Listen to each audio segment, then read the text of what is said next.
It's Wednesday night. You know what that means. You're wrapping up the evening. You're wrapping up the festivities with your favorite trio all around. It is your Wrestling Inc. podcast here on Wednesday night. Going to talk about all things AEW Dynamite and whatever the hell else we want because we have the microphones and they're live and they're on. Happy to see all of you here tonight in the chat room. Happy to see you two smiling faces with me. Happy to everybody else listening to us out in audio land. Whenever, wherever, however. I am Justin LaBar coming to you from Pittsburgh, Pennsylvania, being joined, as always, north of the border from Toronto, Ontario, Canada. He was a former WWE referee for over 20 years. He made counting to 3 cooler than Sesame Street ever could. He is the one, the only, Jimmy Korderas. Oh, my goodness. Being cooler than Sesame Street? That's an accomplishment, I tell you. That's something else. You know, Big Bird, Oscar the Grouch, everybody there.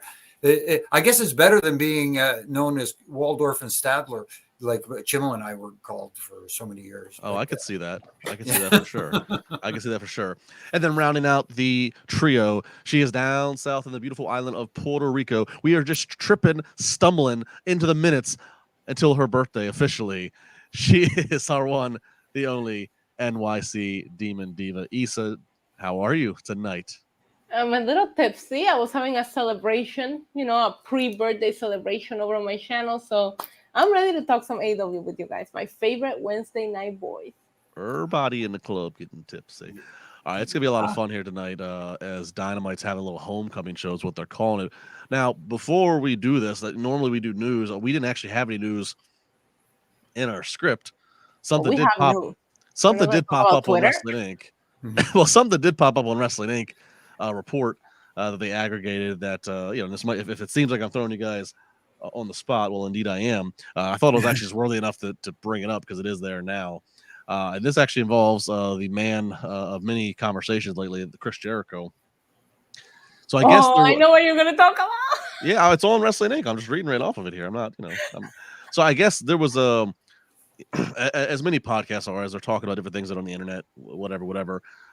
Jim Cornette's podcast has been talking about some of the Chris Jericho and some of the tweets he's had and firing at lawyer Stephen P. New and this and that and NDAs and et cetera, et cetera. Well, I guess during one segment of Cornette's podcast recently, Cornette's co-host Brian Last had kind of vaguely alluded to an incident involving Chris Jericho in in the past on one of Jericho's cruises, but he said that he couldn't tell the story, whatever. Well, now in this new report from Cassidy Haynes of bodyslam.net, this report seems to kind of give some specifics to that vague incident that was being referenced, and that is on Jericho's cruise in 2020, his Rock and Rage at the Sea Part 2, that apparently MVP, Montavious Porter, as we would know him, MVP and Chris Jericho exchanged heated words, after which MVP apparently knocked out Chris Jericho. That's according to this report of what happened in 2020, and then it wouldn't stop there. The report was also somewhat corroborated by Sean Ross Sapp of Fightful, who said he had heard the story while reporting on other issues between MVP and Jericho were reported. Apparently, the two men also previously had an exchange on Twitter in 2021 following the results of the U.S. presidential election. I do vaguely remember that. Then the pair had a run-in at a Texas hotel in May of 2022. The situation reportedly did not escalate into violence, but was described as very tense. So just more drama making the wrestling world go around. Obviously, it's not new drama, Isa, but Chris Jericho is certainly the topic of a lot of spicy conversations lately. I can see this being a thing. Like, I don't know why you will mess with MVP, to be honest with you. Like, that would be somebody that I would just not mess with. You know what I mean? Just giving his aura. I gotten to interview him a few times. Don't mess with him. That's all I have to say. I mean, to be fair, I suppose that Jericho is stood up to Lesnar and Goldberg and some big guys. I don't think Jericho's necessarily but I don't know, Jimmy. This was not I was not expecting to hear this one tonight. No, I wasn't expecting it either. But hearing what you had to say and what was reported and what Isa said too is, you talk about guys who you shouldn't mess with in the wrestling business, and I've got names like King Tonga and that sort of stuff, and certain names come out. MVP is one that doesn't get mentioned a lot, but he is a bad dude. not someone not to mess with. And in the wrestling business, a lot of times there's a lot of verbal exchanges that don't turn physical. Yeah. And maybe, and Chris can poke the bear a little bit sometimes, and maybe he poked this bear a little bit too much, and and that consequences. Let's just say it seems like what would have happened if he really went at it with Brock when he was trying to confront Brock? If he got knocked out by MVP, he would have probably been ended by Brock. Wow. Just saying, I'm just speculating here. I think supposedly the way it went though is that when Jericho did voice his displeasure with Brock, I think there's a lot of people around, so I think no matter what, there's going to be some separation that's going to go on. Mm-hmm. You wouldn't let it go on for a little, let's say you're in that situation, LaBar. You wouldn't let Brock beat him up a little bit before you try to stop him. That's what I would have done. If I already am in the unfortunate situation of being within arm's reach of that, I don't want to break anything up. I'm not getting in the way of. Thank you. That's what I'm saying. It's like, well, no, but just for my own safety, I'm not getting in the way of Brock swinging at somebody. Yeah, trust me. I've been there to witness a few things, and between guys that, like you said, Isa, are big tough guys, and like Justin said, I was hesitant to help separate because it was a very possible. Very big possibility that I could eat one. Let's put it that way. An elbow, something, or a knee. You never know. Jimmy's like, the divas start fighting over the gravy bowl match, I'll separate them. Yeah. When the dudes start trying to shoot on each other, have at it. Yeah. I don't know. Time to get some help. Hey, I've never been in those scenarios, Jimmy, but where I grew up, you just walk away and you didn't see anything. That's how it is where I grew up, okay? Oh, but there's a lot of stuff that I have not seen. Yeah. I don't know what you're talking about. Nobody knows anything. Brother. I was all the way over there. Brother. Didn't see it. Well, we did see tonight's Dynamite. Yeah. So let's jump into that tonight. Again, big thanks to everybody in the live chat, if you're doing that. If you're watching us after the fact, or again, if you're listening to us wherever you get your podcast, we appreciate it no matter what. This is AEW Dynamite's homecoming edition, as they're calling it. It's coming to you from Daly's Place. Of course, their amphitheater home in Jacksonville.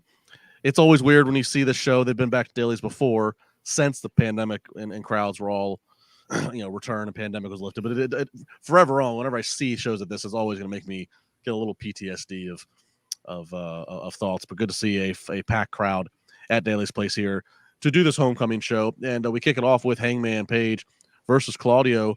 And it's a pretty straightforward match. It's hard hitting as you expect these two to have it. But finally, it's going to be a buckshot lariat from Hangman that's going to get the win. And Jimmy, I guess one of the biggest notes I have, aside from this just being a solid match between these two, was it was the match. Finish happened, and that was that. They let it breathe. Oh my goodness, Lou. It's like you're reading my mind. It's, because I'm always on here complaining about 20 and 10. 20 pounds of potatoes in a 10-pound bag, trying to cram in too much stuff. They had a good match. These guys really did have a good match. I enjoyed the match. And I thought the right guy won, especially from where it looks like it's going. But they let it breathe. They let the winner have his moment. They didn't have somebody come out and interrupt and want to be a part of it. Just let the people remember, hey, they had a good match. Hangman won. Let's go with it. Yeah, because Isa was worried because Hangman wins, and we saw him get in the face again last week to Swerve. So I thought for sure we were going to have all kinds of hoopla after this match. But no, they just let this first match, an overall segment, just breathe. Imagine that. A banger of a match, a really good match between two names that you know and you like. A great way to open the show, and the match just happened. We had an ending, and we get a chance to say that was a great match and take it in. I was here for it. I love this match. These guys really showed off. They gave them time. I enjoy some of the spots. At one spot, Claudio just picked up Hangman like he weighed nothing. And I was like, that's just like, it's incredible how easy he makes it look. And that's a thing that Claudio has always done, whether it was with WWE as Cesaro and now here. Like, it's amazing how some of the things that he does, he makes it look like it's nothing. Hangman Page is not a small dude, Yeah. He just picked him up like it was nothing and yeeted him. Also, I wanted to say, like, I get that you get PTSD, but I still like Daly's place. I think it's the perfect size venue for AEW. It always looks packed. Like, it's such a good look. I like the way that the venue looks overall. Like, I enjoy the shows from there. But yeah, this was an excellent opener. I have nothing to say other than it was a banger and it was great. No, real quick, let's talk about Daly's place, because yeah, they've shot it this way before, but it's not the way they shot Daly's place when they were empty arena during the pandemic. It's cool because, like you said, it does kind of feel loud and it's tight, it's intimate, so that is cool. It is a little tough to shoot from, there's no excellent hard camera shot. This one's better than shooting just into a blank stage. This one, at least you have the marquee of Daly's place and you see some fans. It is a little tough on that way, but it is kind of a nice, I guess, shake up versus them being in the arena every single week. I gotta say, and I don't mean this I mean it as a compliment. This match, and the way that it was just a straightforward good match, like we said, with no extra 20 and 10 in the first segment, let it breathe, and because the crowd's kind of right on top of them, it's tight. The outside of the ring is tightly quartered. This match and much of the show kind of felt like watching a really fun, high octane, just house show. And I mean, as a compliment, like there wasn't extra bells and whistles or extra whatever. Like it was fun to watch. We had some stories, of course, that were happening and storylines that were advanced. But I was like, all right, this might feel like just getting to see like a little bit of an intimate house show tonight. So it was a good start, good temperature taking start here for this homecoming show. Agreed. They'll go into the next match and segment for also more homecoming.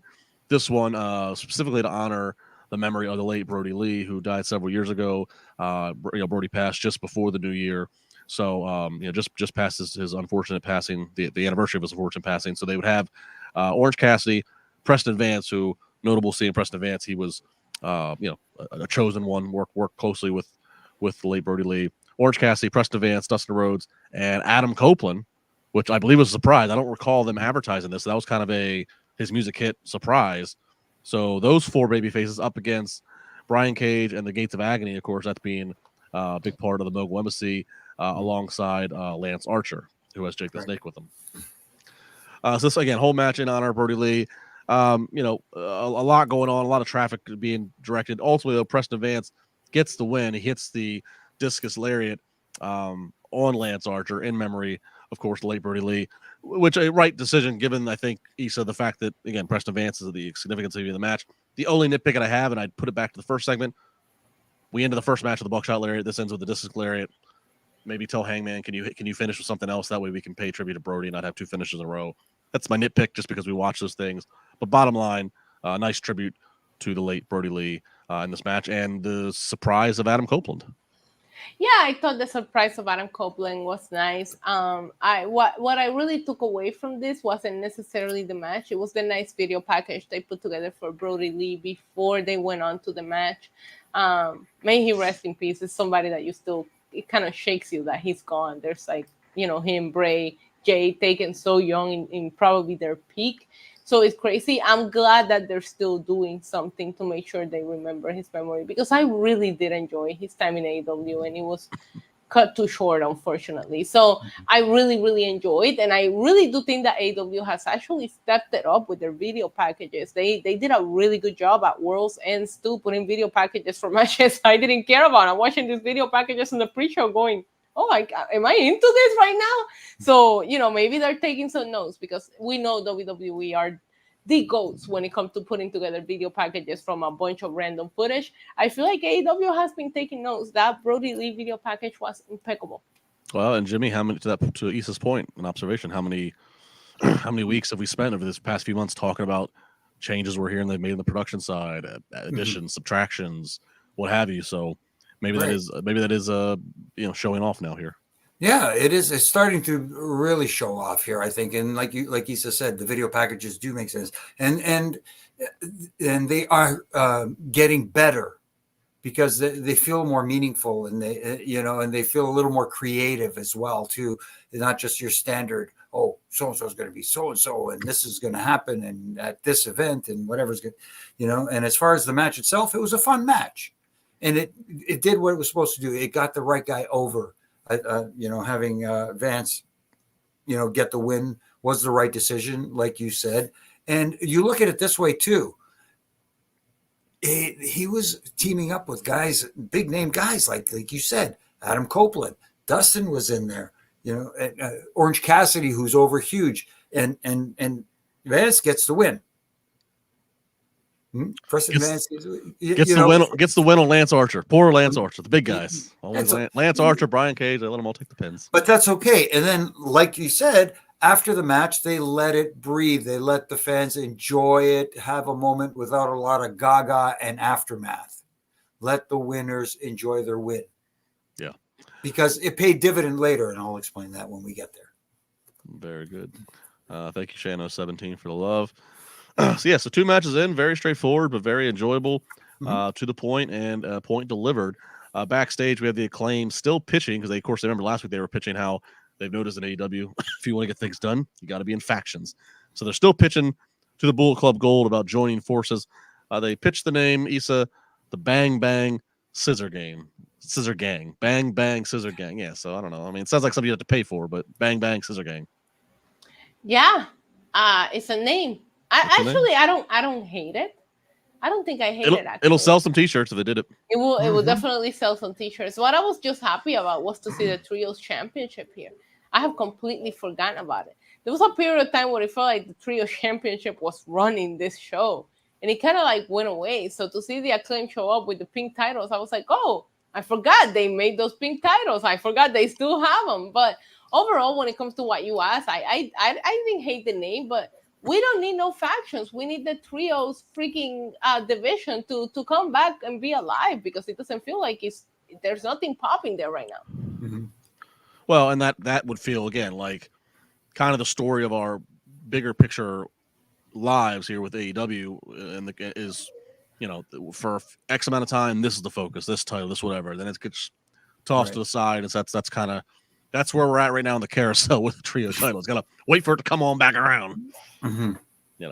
So we'll see. Jimmy, I don't know if you have any thoughts on the Bang Bang Scissor Gang. Sound like one of those 70s tunes you were rocking in the car from town to town. Yeah, and rapping along with, you know what I mean? The Bang Bang Scissor Gang was something else back in my day, and I don't want to get into it right now.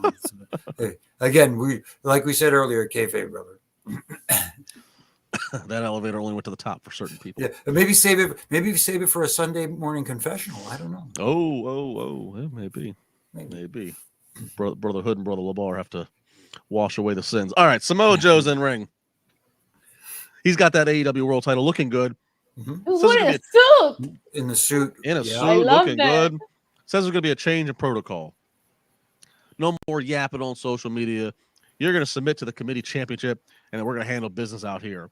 All of a sudden, here comes Swerve with his Mogul Embassy posse behind him. Swerve comes out and says he took Hangman's spot last year, and now he'll take Joe's spot and take that title.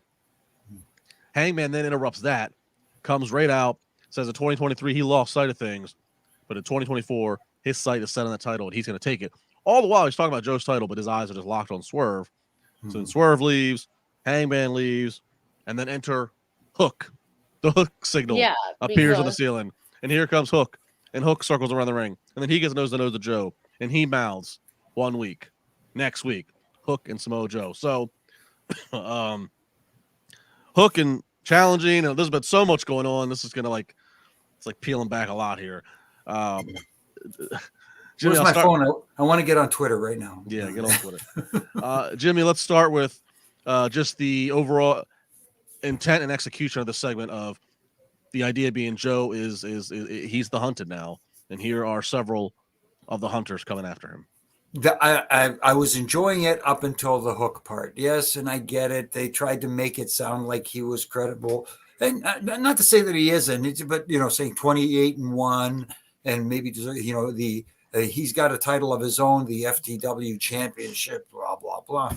But it didn't feel as intense, like, you know what I mean? Especially coming out, you do the stare and you walk out, you don't say a word. Whereas, with Hangman, you get some character, you get some presentation. With Swerve, when he comes out, you get something from Swerve. And in both of those guys versus Joe, you're thinking, there may be a possibility. I don't get that same vibe with the Hook thing at all. Jim, I'm going to come back to you with Hook like I'm gonna volley between both of you here, but I'm gonna go to Isa first here, or go to Isa again after what you just said. Isa, your thoughts on let's line up these challengers and have them all come out to the ring here. Do you not think Swerve coming out with the people that just lost the match hurt him? Because I do. I think he should have just came out with Prince Nana. He just come out with a bunch of jobbers. How is that going to help you? It makes you look like you're scared. You need to have bodies behind you. Yeah, and the bodies that you have can't even win this match that happened a little bit ago. Like, I didn't like. I get it. That's his faction, but to bring them out with Swerve, maybe put the match later and put this segment first, but like to have them come out with Swerve after they just lost the match, it kind of just devalues Swerve a little bit. You have to strike where the iron is hot, and Swerve is probably your most overstar based on what I'm hearing, based on the crowd reaction. So don't have him come out with the people that just lost the match. Not saying that him having his backup is a bad idea, just them coming out with him after losing a match. I just felt like you kind of go like, yeah, okay, come on, you know? I did like, before we get into the Hook thing, because I have things to say, but I did like Hangman Page coming out and saying, I lost my focus. Yeah, you're a former world champion. I feel like he barely talks about it. You know, he got himself involved in these other feuds and you forget. Hangman Adam Page, if you go back and look at the story, not his title reign, but up to him winning the title was one of the best stories AEW has told. It lasted 2 years for this man to get to the title and win it. And for them to just kind of like fumble the bag with the title reign and then him just forget that he's a former world champ. There's only like 5 or 6 of them at this point. Like he's still a pretty big name. You can still capitalize on it.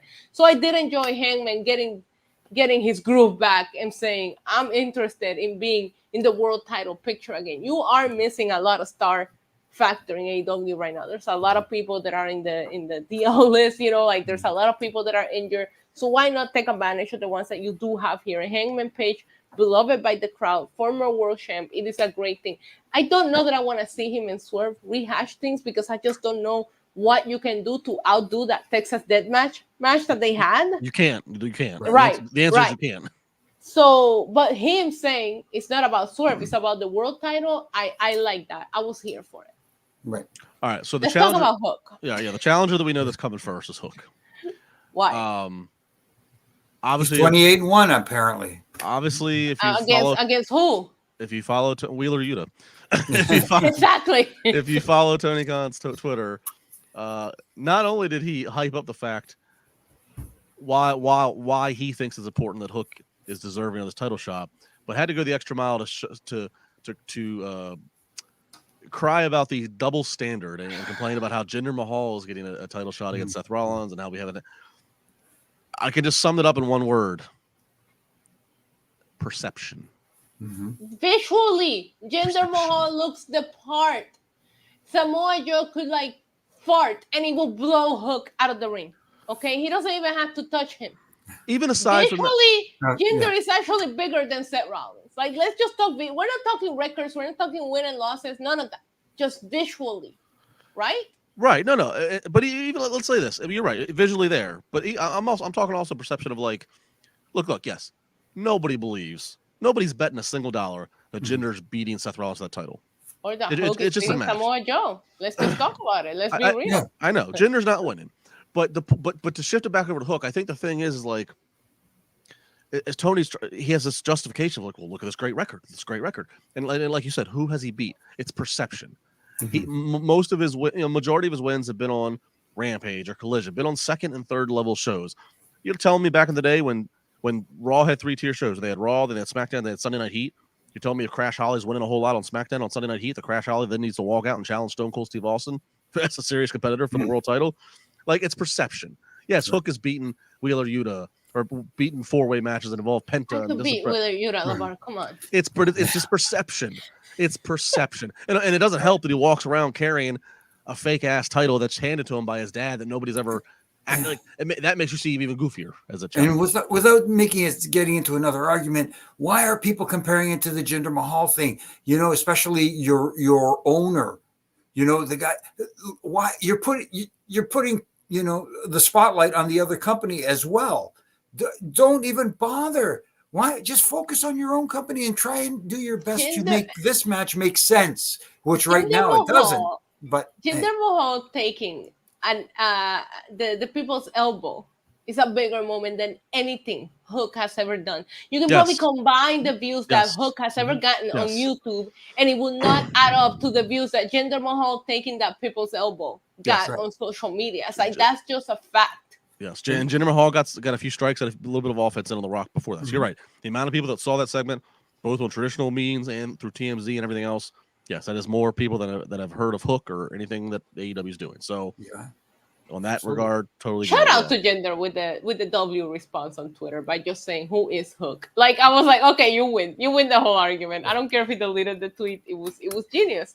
I don't think you should come after talent. I know we're not talking about that, but I don't think you should come after talent. I don't think he should have named Jinder by name. Like, it's just not a good look because you can't. It's creative. You can't put the creative behind. You know what I mean? Like I don't think Jinder is gonna beat Seth. I don't think Hook is going to beat Samoa Joe. Like, let's just keep it real. But I think, like, if I'm a casual viewer, which we all, like, talk about these casual viewers that are flipping channels, I think if I'm flipping and I'm watching Jinder go against Seth, I find that more believable than if I'm watching flipping on Wednesday and seeing Hook go against Samoa Joe. I'm going to be like, is this legal? Is this kid 18? Like, that would be my first thought. Like, it's just. It's like the appearances matter. Jinder Mahal might not be booked great, but I mean, he's in great shape. He looks the part. Like, I can see him, if I don't know anything about the product, being somebody that should be in contention for the title. Here's the thing. He lost to Jungle Boy. Here's the thing. I don't mind right now the deal being Samoa Joe wants to be this fighting champion, and like you line up, especially because MJF had fewer and far between title defenses. I don't mind Joe taking a change of pace and like us having a rapid fire, a whole lot of challengers over the next 2 months until the next pay-per-view. Right. That said, Tony Khan, I think Jimmy, you said it, don't make the comparison in a tweet. I don't care what you might have read somewhere else or what you think in your own thing of what, like, don't bring up the Jinder Mahal comparison. Once you do it, now you should go up and say sorry to Hook. You should go say sorry to Hook. Because now you've overshadowed and distracted from anything any rub that he might have gotten out of this. Is going to be just punchlines the whole way through. Exactly. It just more fodder for Twitter to be negative about this whole situation as opposed to, Well, as Blue Chew says, Tony's dad needs to put a parental lock on his Twitter. Also, he put Daniel Garcia on a match against MJF for the AEW World Championship.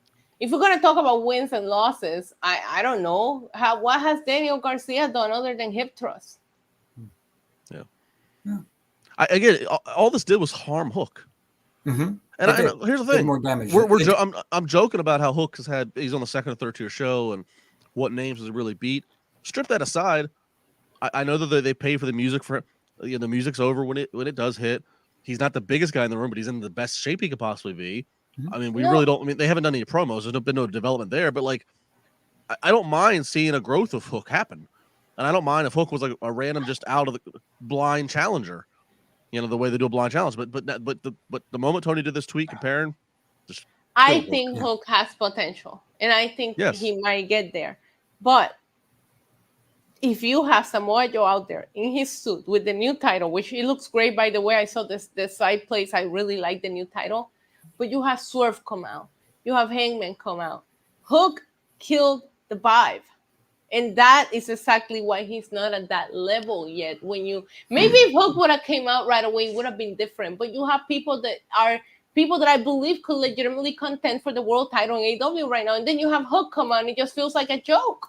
And especially after, most of the people in that audience have read the tweets. Right. And that probably was like, oh, you got to be kidding me. More people saw the tweet than they're going to watch AEW. And it's sad because that's what comes to their mind as opposed to, oh, here's someone coming out to challenge Joe. I almost feel like they should have Hook came out first, because I also think having him come out after Swerve and Hangman also hurt the argument that we're trying to make over why Hook should get a world title shot. Yeah. One thing too, as one of you mentioned about how Hook came out and the way it kind of. One thing Hook did that I didn't like as he did it. This is, again, it might be a nitpick, but I do think it matters when we're trying to buy into the perception of somebody being next level. A wrestler who I know was probably watching this episode tonight told me this years ago. Hook coming out and circling the ring for no reason. There wasn't no, like, he just came out, he circled the ring and then got in.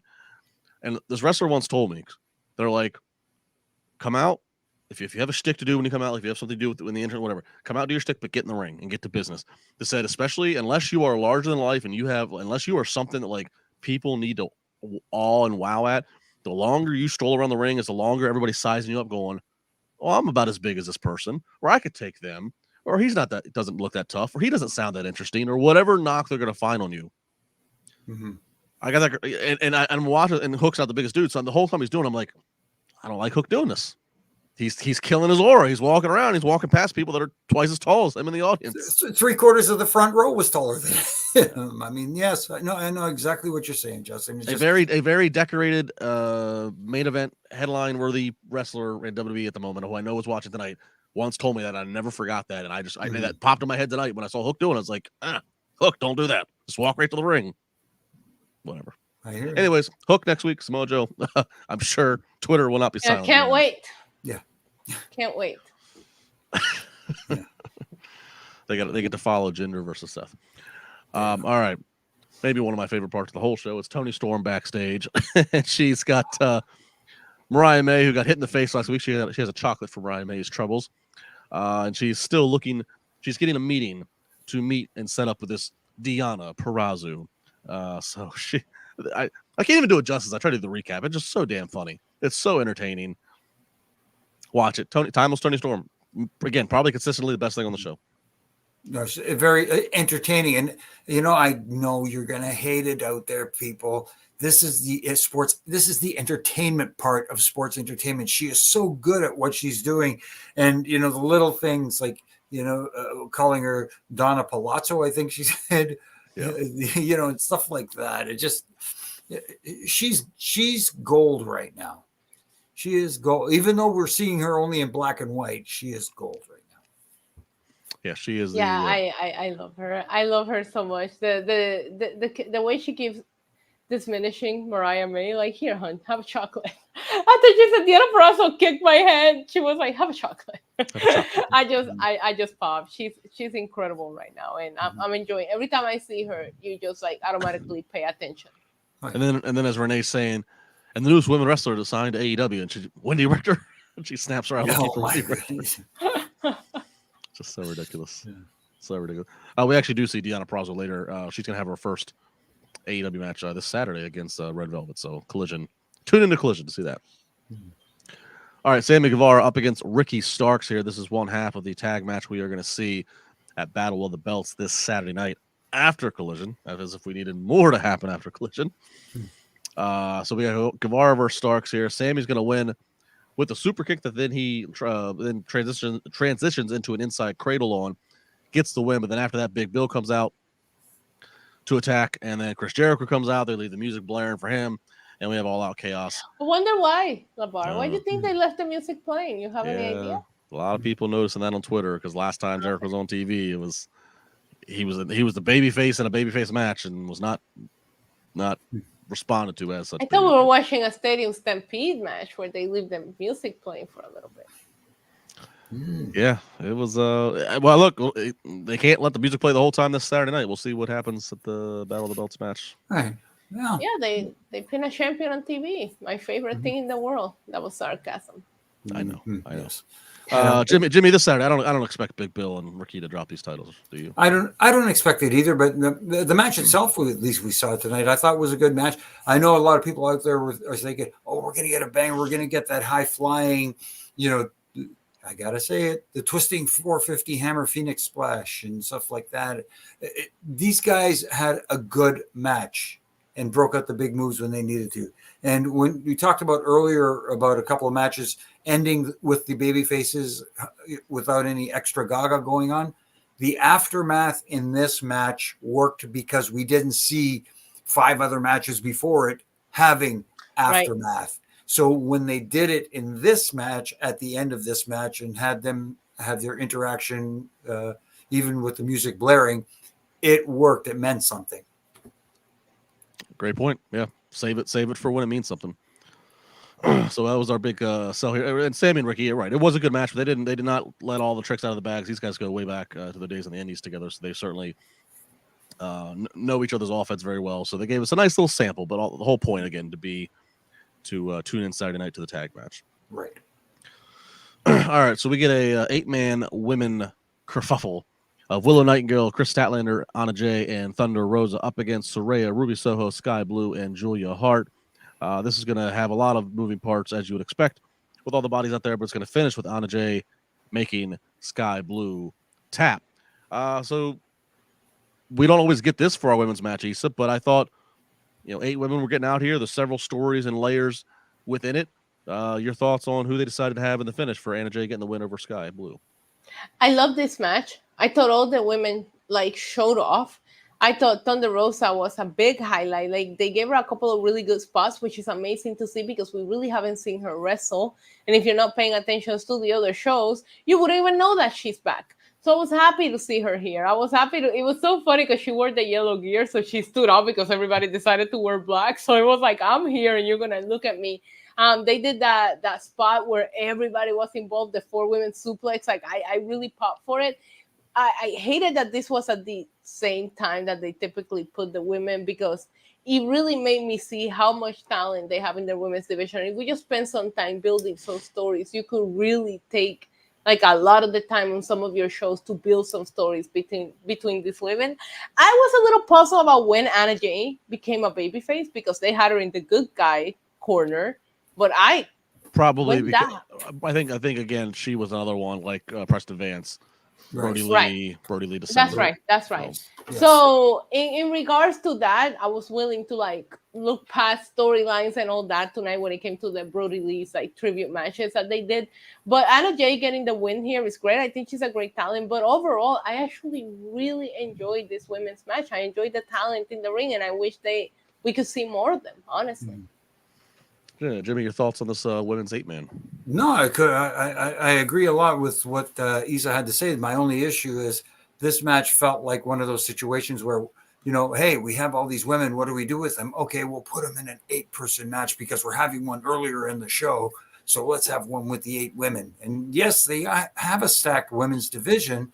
It's just they don't. Again, I've said this before, Justin. You've heard me how many times? They just don't have enough stories for them. They don't give them enough time on television. They don't get showcased on the main show, which is the Wednesday night show. You see Rampage, you see some stuff on Collision, but Dynamite is your main show. Let some of these women that have personalities other than Toni Storm shine a little bit. Right. Sorry, so I just saw your gif from tonight, your tits up, chin out. and watch for the shoe. Watch for the shoe. That's funny. All right. So, we'll see. I mean, this definitely was at least a reminder. I mean, they have here's 8 women right here, all 8 who, there's something interesting about each of them. And we know a little bit about each of them to some capacity. So, what's the answer here to get more? Yeah. I'm waiting for the tweet. For those of you out there who say, we don't showcase our women enough, here you go. Don't give me any ideas. But speaking of showcasing, I did enjoy that Julia Hart got a little bit of the longer entrance, kind of like a showcase entrance because she is the one champion going into this match, and she got a couple. I feel like she got more spots. She really has been showing off, and she's really has grown on me. I really have been enjoying what Julia Hart has been doing with the TBS title. Thank you. Justin.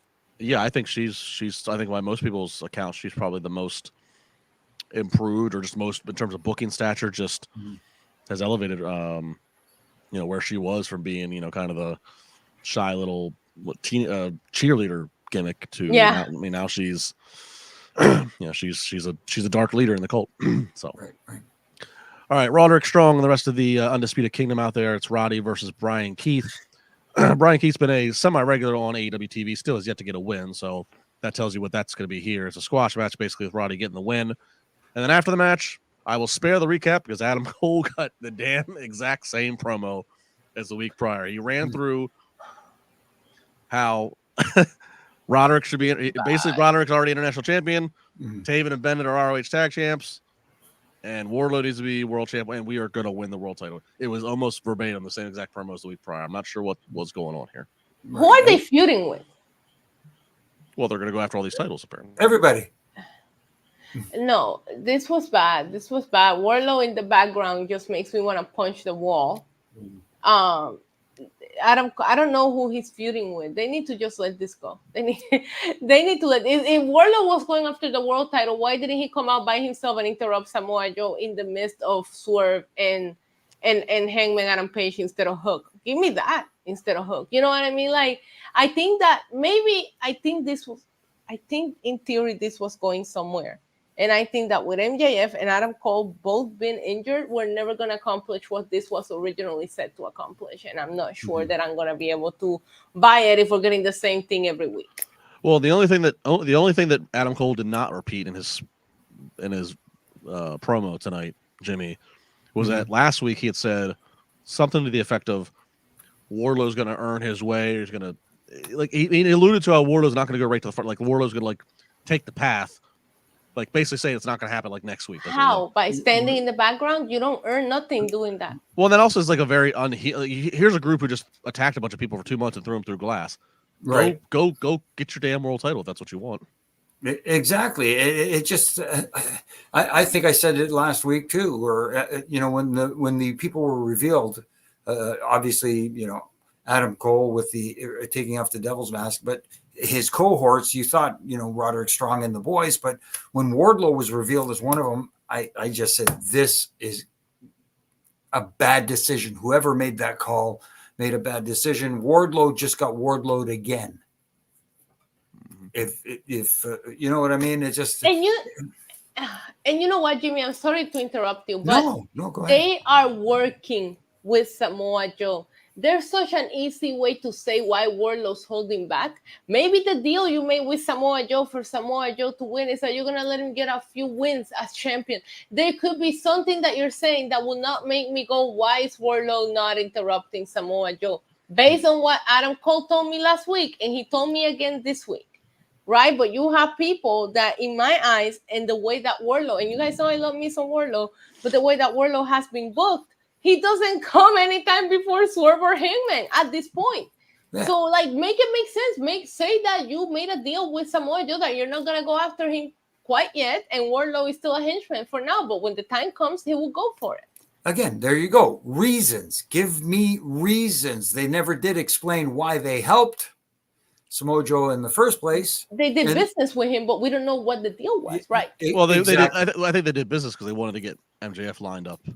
Right. Well, I get that part, but at the same time, it wasn't like told to the audience. It's left for us to figure it out. Oh, now we got to figure it out. Right. Or let Taz and the commentating team, the announce team, explain it to us.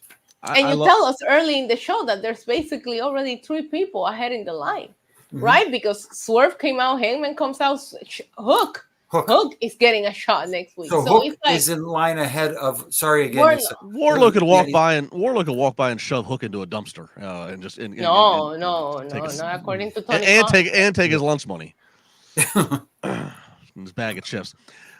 I love Adam Cole personally. There's nothing more like you're the big bad devil, and Adam Cole can cut a heel promo, but you're the big bad devil, but yet you're sitting there in a walking boot. And obviously it limits you and you're walking slower and they got to open the ropes for you. Like, put this guy on a throne backstage and pre-tapes or something, but don't have him out there being a devil when he couldn't beat somebody in a sprint. I thought the on-stage thing, like in the ring thing, was last week just to get the explanation right after World's End, and that's what we moving to backstage and him directing his henchmen to do whatever they needed to do. Mm-hmm. I really do think that maybe if Cole and MJF would have not been injured, maybe this would have been going in a whole different direction and we'll be in for a ride, and they're trying to ride it out and see what we can do with what we started. Mm-hmm. But there's a part of me that's always going to have the what if. What if Cole would have not gotten injured? What if MJF wasn't banged up? Where would this story has gone? Because I feel like the original intent was completely different to what we're getting right now. And it shows. I feel like it's showing. Yeah. Well, we know we are riding out to, and that is the start of March when we have Sting's final match. And here we go, the Tornado Tag match for the main event tonight, Falls Count Anywhere. And Jim Ross says it on commentary, Jimmy.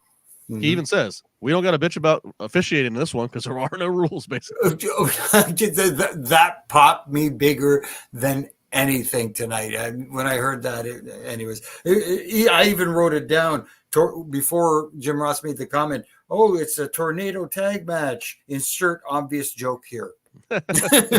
Insert obvious joke. Well, Ric Flair is out there leading the charge with Sting and Darby Allin up against Hobbs and Takeshita, who are led by Don Callis. And like we said, it's everybody just immediately goes all over the place, fighting all over. Flair delivers some chops to Hobbs at one point. But then the finish is a Sting giving a Scorpion Death Drop to Hobbs off of the stage. They have 2 rows of tables set up. They miss the row of tables nearest to them. They do hit the one furthest, but I still watched Sting's head smack against the ground. Made me nervous there, but that does end up being the 1-2-3 finish. Sting and company gets the win, pinfall, and the victory here.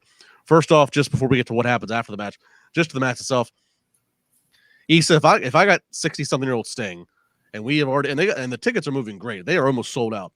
They almost have a sold out house for this pay-per-view in March that they're building around his last match. I am not having him going out there doing a bump where you are taking a blind back bump into tables, which he didn't even, the one he did hit, he didn't even hit in the center like he should have. He hit more to the side. I just said that. I was muted, but I said they missed the first table completely. Missed the first one, but then where he hit the second one, he hit more to the sides where the bracket and the legs are. And then his head smacks against the back. Save those spots for Darby. Darby's the one willing to do all this randomly. So what happens? What happens? I don't know that I would even have him wrestle that much. Well, have him. No, this is the perfect match to have him wrestling because you can, he can fight all around Daly's place and just punch. That's an easy disguise. Right. Easy disguise. Right. Don't have him take this bump. What if he gets concussed and he can't do your match? All of a sudden, now are you refunding all that entire arena sold out? Oh no, we're gonna call up and get MJF to come. Oh, we don't have MJF. Oh, we'll call up and get Omega. Oh, we don't have Omega. We'll call up and get Punk. Oh, we don't have Punk. What are we gonna do if all of a sudden you can't have Sting as your main event in your next pay-per-view? And what are you gonna do? I don't know why they did that. That's the selling point for Revolution at this point is Sting's last match, and the tickets are showing you that people want to be there for this. So why not treat him like? Put him in a freaking pedestal right now. Exactly. And like Justin said, this is the perfect match to have a lot of smoke and mirrors for him to get him over, fighting through the crowd and that sort of stuff. And you can nitpick all you want about other little things like he could have looked more devastating and stuff like that. But at the same time, why taking a risk like that when they were lining up for this thing, I go, he's not really going to do this, is he? Why? There's no reason. He doesn't need to. I don't know who talked him into doing it. It's not like one more ticket was sold because of that spot. Exactly. All right. And, you almost lost your main event's main story for that paper. Your main attraction. Yeah. So Sting and Darby, they get the win. Then we get the post-match interview of who is going to be your last match. Cue the Young Bucks. Young Bucks, who we have not seen on TV, they stopped doing their Being the Elite series. I haven't seen them on TV in a while. They come out, brand new, fresh look. Isa, they look like they just went to a corporate retreat, a 6-week class on how to be executive vice presidents and dress for success. They did some trust falls. They did some SWOT analysis. They are out looking fresh, ready to be EVPs. I don't like the mustache. I didn't like the mustache. I'm not necessarily mad at the booking of this. I think it makes sense. I think the Young Bucks are gonna take care of Darby and Sting. Yeah. I think they're gonna put on a banger. It's a tag match. A lot of people on socials were reacting weirdly, and I'm like, Sting was never gonna have a one-on-one match. Like, he needs to be on a tag match. There's a reason why Sting has looked so good in his entire AEW run, and that's because he's been on tag matches. He's being protected. Not tonight, apparently, but up to this point, it really does feel like he's protected. I hate to say it. There is a lack of star power, a star of names that we know and care about happening in AEW. Seeing the Young Bucks come back does spark, it's going to get some people talking. I think the match is gonna deliver. I do. I don't think that anybody involved in this match is gonna let Sting go out in less than a stellar freaking match. And I think they're gonna put on the effort between the Young Bucks, between Darby and Sting himself. They're gonna make sure that this match is one to be remembered. We just have to make sure that Sting can stay healthy up to Revolution so that we can get that freaking match. Jimmy, how do you feel about the New look Bucks, and what do you think about what Isa's saying? How between them and Darby, they can carry the load to this match. Don't get me wrong. I do like the new look Bucks. I just not sure about this pairing here. And I get it. You want to protect Sting as much as possible by having him in these tag matches. And why do you do stupid spots like you did that he did tonight? It's kind of like contradictory, so to speak. But that's the big issue. Who does he have his last match with? If he's a retirement match, you have someone like a Ric Flair out there with him, who's obviously he has a history with. You don't want to do that. He needed help getting in and out of the ring tonight. You know what I mean? And that's scary in itself. But who benefits from this? Do you know what I mean? Who benefits the most? Is it to try and help elevate Darby Allin in a tag match versus the Bucks? Which I don't think, because supposedly Darby's going to be going and climbing a mountain after this, not too long after. Yeah, and kicking out when he falls off. But who gets the benefit here? If he's climbing a mountain, if Sting is retiring, the Bucks don't need the rub.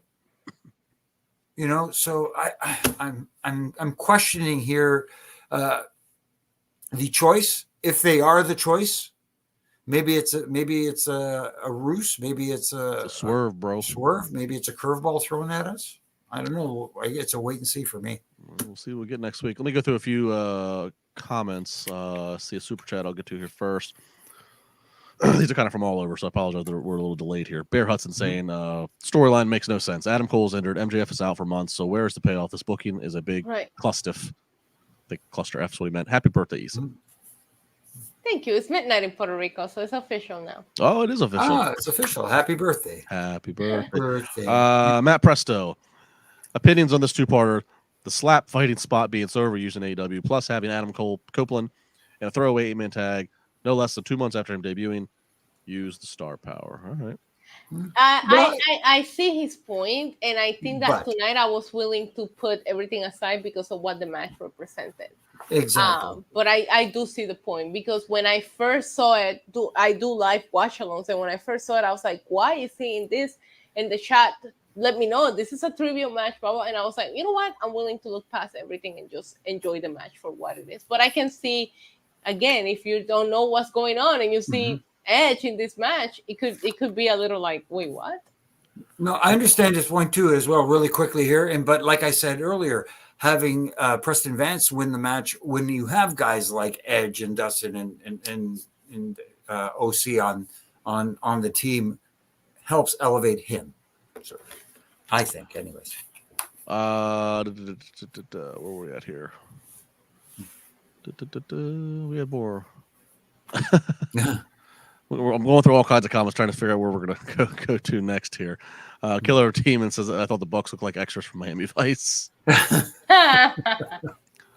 Armando says, I'm with Jimmy. Seemed like a waste for someone to get the rub. Bear Hudson, here for you, sending prayer. Oh, sorry, what happened to Bear? Oh, now we find out what happened to Bear. Bear, what happened? Wow. All right, we're gonna find out what happened to Bear before we get off here. Yeah. A lot of chatter. I'm trying to keep a lot of chatter going on here in the chat. Really appreciate it. So that was the wrap up of Dynamite. So now we think we know it's going to be a tag match against the Bucks in March. So we'll see, but hopefully we get some more context next Wednesday. And then like I said, that's Sting's match. He's done. If Darby goes away, like what's the heat going to be between now and then? Are the Bucks going to get heat? Are they gonna? Do you think we're gonna get any continuation to the Bucks? Because as we saw them, they were throwing fits after they lost matches, and now they come back. Did they go to a retreat? Did they control their anger? Because I need to know where they at. What was going on with them? Because the last that we saw them, you gotta remember, they were throwing chairs and fits and doing all of this. So what happened? Wherever they went, there was a dress code apparently. Yeah, I think they went to France. Ricky Salvador says, "Young porn star Bucks." Oh no. No comment. MDB, AEW just needs to put Thunder Rosa on screen more, to be honest. Agreed. No argument. Along with a lot of other lady talent. Yeah. All right, very good. So certainly, as I said, good and bad, as we talked about, the show, as I said earlier, had like an intimate house show feel. That's not a bad thing. But we did get some storylines advanced or some things teased. So we'll see where it goes. They are back next Wednesday in an arena. I forget where, but I know they're back in an arena somewhere. So we'll see what we get from that. But AEW got about 2 months to go until the next pay-per-view, which is going to be all anchored around Sting's final match. Again, tickets selling really well. So if you have any interest to go, there's like less than 1,000, I think, remaining last time I saw. So unless they add more seats, you're going to be watching it on pay-per-view at home. That's going to do it tonight for our look at AEW Dynamite here on the Wrestling Podcast. Birthday girl first. Isa, go ahead and give your final thoughts and your selling points. Where people can find you. I like some of the things on tonight's show. I like seeing the Young Bucks come back. I like the opening match. I liked everything with Samoa Joe, up onto Hook. I need some answers in regards to Adam Cole and what's happening. I don't want to see the same thing every week, but overall it was enjoyable. You guys can find me here on Tuesday, Wednesdays, and Fridays. You guys can also find me on Lucha Libre Online. We do have Euphoria coming up with WWC. That's on January 20th. I think I'm going to be doing some backstage interviews, and that's going to be available on Fight TV, also Thriller TV now. You guys can buy it. We're going to have Matt Cardona, Chris Angel. We're going to have Nick and Ryan Nemeth. So that's going to be a fun show. We're going to have formerly known as Dolph Ziggler fighting the OG Puerto Rican GOAT. And I cannot tell you how excited I am for that match because he was my first favorite wrestler of all time. So I'm super hyped for that. So you guys can find that on pay-per-view. I think that's going to be an awesome show. And you guys can follow me all across socials, NYC Demon Diva, especially over on YouTube. If you want somebody to watch your wrestling with, I'm your girl. Very good. Real quick, Bear Hudson, give us some clarity. Saying thank you guys for the well wishes. My dad is suffering from respiratory heart failure and is undergoing a heart procedure. Thank you, Isa. Well, love you, Bear. Our best new Bear. We're always sending him love over on my streams as well. You missed a super chat. Not trying to pop myself because of what the super chat said, but you did miss one. There we go. Cheers, Paul. Happy birthday, Isa. Jimmy, final thoughts and plugs. Yeah, like you said, the little ups and downs. I talk about the little things. So there were a lot of the little things that were done right, in my opinion, and some stuff that could have been some screws tightened. But other than that, again, it was fairly an enjoyable show. Just a little, again, I want to see where things are going to go next. And you can always catch me here on Monday nights with Triple J talking about Raw, and here with you guys on Wednesday nights talking Dynamite. Also on the Roughing It Up podcast with my good brother in stripes, Brian Hebner, and RJ, who holds the glue together. This week we had the pleasure of talking to NWA World Heavyweight Champion EC3. Had a blast talking to him. That's awesome. So check it out if you can, and also check out my Ref and Rants. They are from Monday to Fridays. Usually they are a critique, but so far this year in 2024, I'm trying to keep them positive for as long as I can. They've been actually very positive, by the way. Yeah, so I'm trying to keep them positive for as long as I can. I know it can't last forever, but for now at least, he spiked a little Bailey's in that coffee. He's starting the morning off on a fresh foot. Yeah. No, if you spike the Baileys in there, then we'll get the critiques back. But anyways, yeah, check them out. They're on my social media platforms. Very good, very good. And also, Pro Wrestling Tees t-shirts you can get at Pro Wrestling Tees. You can get a referee t-shirt as well. Order them up. Yeah, I'm at Just LaBar across the socials. Of course, love being with you guys here at Wrestling Inc. as well as Busted Open. We'll say I told these guys next Wednesday will be my last Wrestling Inc. Wednesday Dynamite regular show for the foreseeable future. Just with the scheduling shift of my life, with stuff with Busted Open and everything, and just decision I had to make. So we'll enjoy next Wednesday as the last one for a while, at least on any regularity with these two. But still, the podcast moves on, so make sure you still tune in here on Wednesday nights, Friday nights after SmackDown, Monday nights myself, Jimmy and Jack, Tuesday nights the NXT podcast. So Wrestling podcast still make sure you check out. And again, of course, Busted Open. I'm on every Friday morning, Spar with LaBar, myself, Dave LaGreca, Thunder Rosa, and then all 3 hours of our brand new Sunday show on Busted Open. Check out myself and Jonathan Hood. It is a great time because it is a catch-all of whatever happened Saturday night and whatever happened the rest of the week. So with big shows like Royal Rumble and all coming, it is going to make me your favorite person to talk to on Sunday morning. That's going to do it. Thanks to all of you again. Happy birthday to you, Isa. Happy birthday, Isa. Ring it in right. Ring it in good. What's that, Audra? Happy birthday! Happy Oh, birthday. thank you. Happy birthday. Do it right. Be safe. We love you. Thanks to everybody here. Like, subscribe, comment, do what you can do. And we will talk to you next time here on the Wrestling Inc. podcast.